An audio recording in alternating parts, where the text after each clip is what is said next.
Assalamualaikum warahmatullahi wabarakatuh. Nama saya Ahmad Yudi Abista dengan NIM 21511010011111031. Jadi menurut saya tentang Undang-Undang Dasar 1945, sebenarnya menurut saya amandemen itu perlu dilakukan karena yang pertama sudah ada ketidaksesuaian. Sebagai contoh, ketidaksesuaian dengan perkembangan zaman, karena yang kita tahu bagian-bagian UUD yang berkaitan dengan perlindungan privasi dan data mungkin pada zaman ini tidak cukup untuk mengakomodasi tantangan seperti mungkin hacker atau tantangan-tantangan lain yang muncul dari teknologi informasi dan internet. Lalu yang kedua adalah soal perlindungan hak asasi manusia.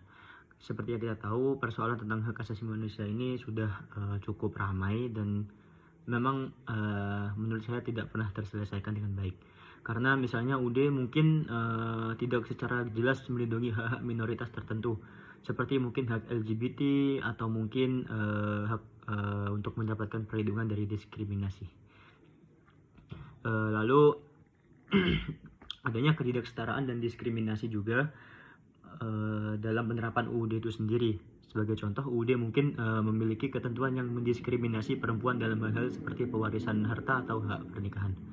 Lalu yang terakhir adalah menurut saya UUD Indonesia saat ini selain membutuhkan amandemen, UUD juga membutuhkan orang yang paham serta jujur untuk menerapkan dan menegakkan hukum di Indonesia. Di mana orang-orang seperti itu menurut saya agak sulit untuk ditemui, apalagi di antara petinggi-petinggi penegak hukum di Indonesia. Sebagai contoh mungkin yang paling umum adalah kasus korupsi. Seperti yang kita tahu, mungkin saya ambil contoh dari kasus korupsi dari tersangka Bapak Anas Urbaningrum. Berdasarkan berita, hakim pada awalnya hanya menjatuhkan hukuman selama 7 tahun penjara. Tetapi setelah banyaknya protes dan berganti dari hakim satu ke hakim lain, hukuman tersebut menjadi 2 kali lipat.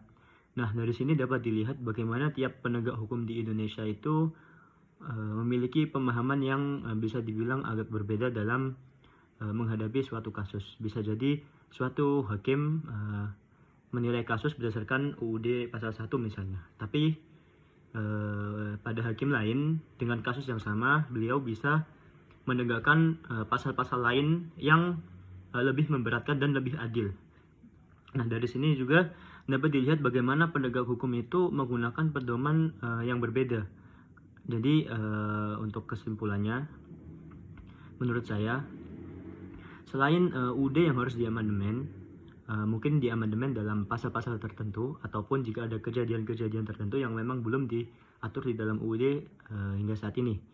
Selain itu, kualitas penegak hukum di Indonesia juga harus ditingkatkan. Karena menurut saya juga percuma jika UUD tersebut sudah sesuai, tetapi ada penegak hukum yang mungkin tidak adil atau tidak paham, sehingga mereka mencari cara untuk menguntungkan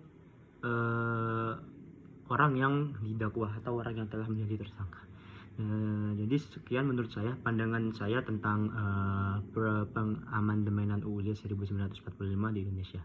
Terima kasih atas perhatiannya. Wassalamualaikum warahmatullahi wabarakatuh.